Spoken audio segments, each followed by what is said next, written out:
Welcome to the deep dive. Today we're jumping into a really fascinating ancient Buddhist text.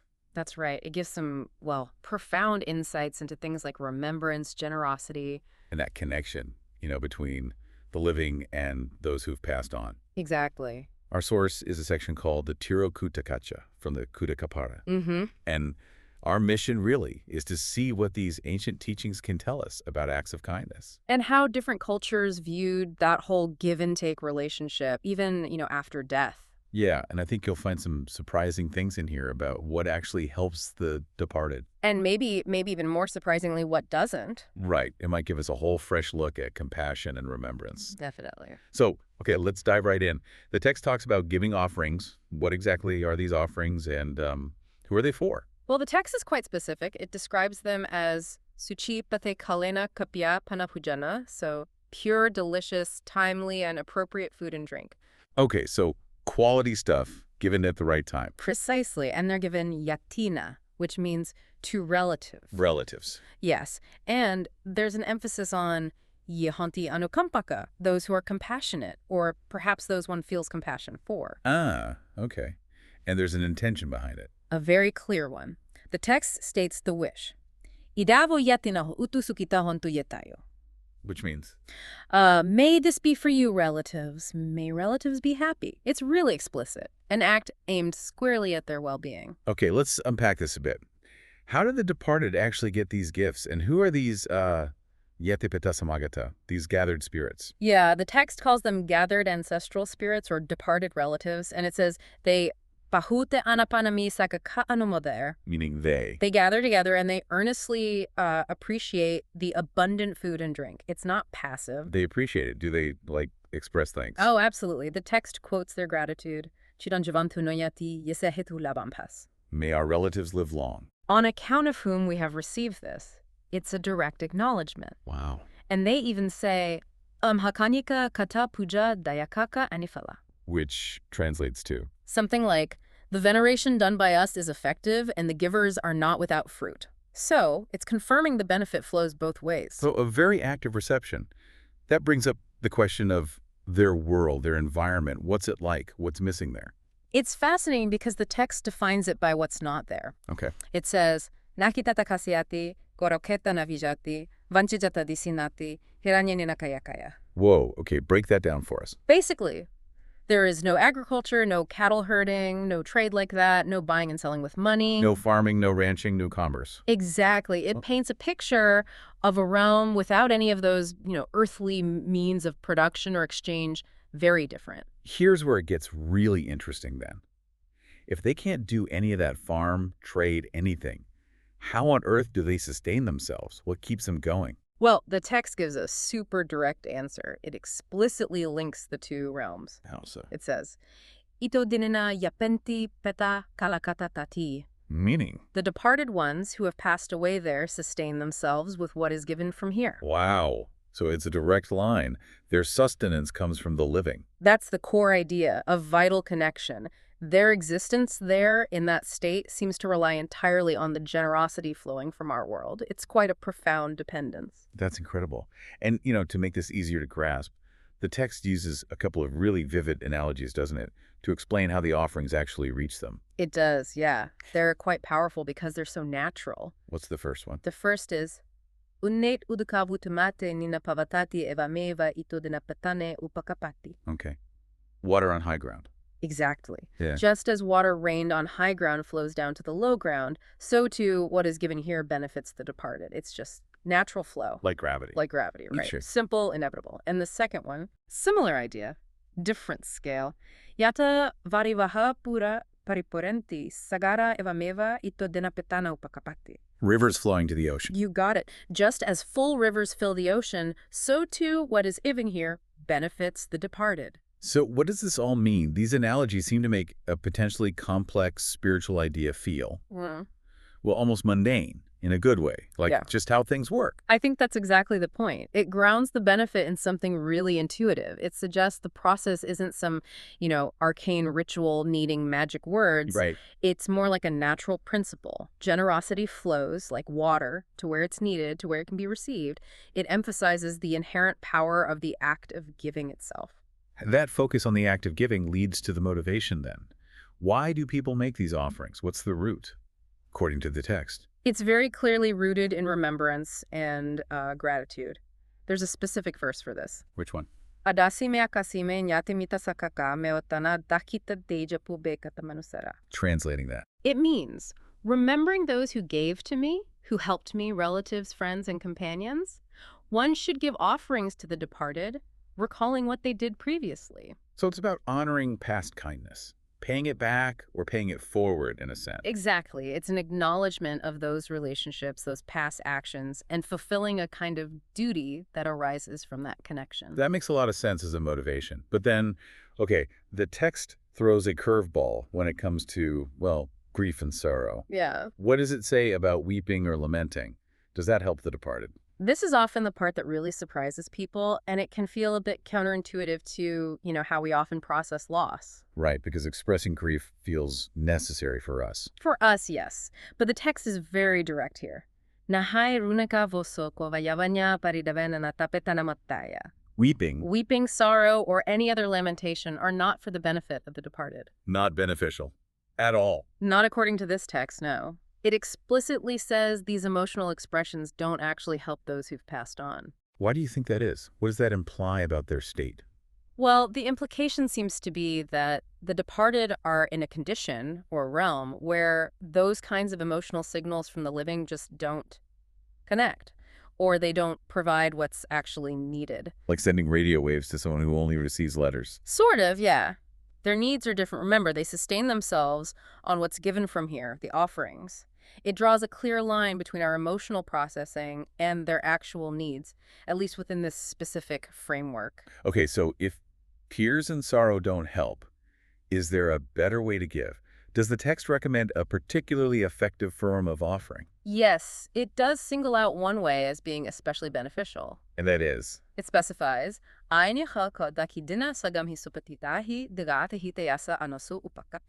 let's break that down. Sagamhi supatihita. It means offerings given and well-established in the Sangha being the monastic community, the monks and nuns.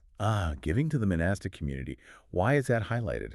Because those offerings are seen as digarata hitayasa, beneficial for a very long time. Long time. And they, hanasu upakapati, provide support appropriately or fittingly. The idea is that supporting the Sangha, who uphold and teach the Dhamma, generates a huge amount of positive energy or merit. Because it helps preserve the teachings that benefit everyone. Exactly. It's seen as having this broad ripple effect. So the benefit generated by that specific kind of giving is considered especially powerful and long-lasting, like a spiritual investment with compound interest. Compounding effect, right. So pulling all these threads together now, we've got the specific offerings, the state of the departed, the natural flow, the motivation, what doesn't help, and the best way to give. What's the big takeaway here? What's the ultimate point about our duties and actions? Well, the text wraps it up quite neatly. It highlights a kind of threefold benefit. Threefold? Yeah. The closing part says, So nate tamoka ay nidesito patanapuja kakata ora balanya kikunamanapad na tumehi punya pasuta anapakante. Okay, slower. What are the parts? Okay. First, it fulfills a nyati dhamo. That's the duty towards relatives we talked about. Got it, duty. Second, it performs ora pitana puja, a grand or noble veneration for the departed. Veneration. Third, it gives bala, strength or support, to the bhikkhus, the monks. Supporting the Sangha again. Right. And the result for the person doing the giving, tumhe punyat pasuta anapakanti. Which means immense. Immense merit. Abundant, positive spiritual fruit, you could say. So it's this structured framework showing how one action can fulfill obligations, honor the departed, support the spiritual community, and benefit the giver immensely. It really does provide this, well, practical structure for understanding generosity, remembrance, and how giving and receiving work even across death. It's quite remarkable. So this deep dive into the Tirokuḍḍakaṇḍaṃ, it's really shed light on these ancient ideas, how our actions now can actually resonate and provide, well, sustenance in other states of being. And how different kinds of generosity are valued. What really counts as support from that perspective. Absolutely. This brings up a bigger question, doesn't it, about that fundamental human need we seem to have to connect with those who've gone. Yeah. And how different traditions offer these incredibly specific ways, not just to mourn, but to actively support and remember across what we see as boundaries. It makes you think, what does support really mean to you personally? Mm. And how might these ancient ideas maybe reshape how we think about our own grief, our own acts of generosity today? That is a powerful thought to leave things on. Something for all of you listening to maybe reflect on, consider these insights, maybe look at the different ways societies then and now have structured remembrance and compassion. It's a rich area, definitely worth exploring. Indeed. Thanks for joining us on The Deep Dive. Have you ever wished you could do more for someone after they're gone? You know, that feeling of helplessness? Well, today we're exploring an ancient text that offers a pretty surprising answer to that very question. Yeah, it's a feeling we all know. We grieve, we remember, and we often feel, well, kind of stuck. But what if I told you that this ancient guide from the Pali Canon suggests our actions right here, right now, can have a direct, tangible impact on the departed? So the big question is, how does that even work? Okay, so our story starts by painting a picture of this realm of need. The text calls it a place just outside the walls of our own world, and it's inhabited by those who have passed on. Now, the beings in this realm, they're called peta. You can think of them as departed ancestors or spirits who, because of their past actions, now exist in a sort of limbo. It's a state that's really defined by lack and suffering. And here is their big problem. Their world is completely empty of all the things we use to sustain ourselves. There's no farming, no raising animals, no business, nothing. They are utterly 100% dependent on help from our world. This single line is everything. It establishes the core idea here, a direct link, almost like a spiritual supply chain connecting our world to theirs. Their very survival, you could say, hinges on what is given from here. So if they're in need, our natural human response is, well, it's sorrow, right? Grief, lamentation. But this is where the text makes a very sharp and honestly surprising turn. It argues that these emotions, all on their own, are of no use whatsoever to the departed. I mean, that's a powerful, almost blunt statement. It goes right up against our instinct to grieve. It suggests that while grieving might be a necessary process for us, it doesn't actually transmit any real benefit to them. In essence, our tears just don't reach. So the text draws this really sharp line in the sand between what feels natural and what is actually effective. Our crying, our sorrow, our lamenting, all deemed unhelpful. So what's the alternative?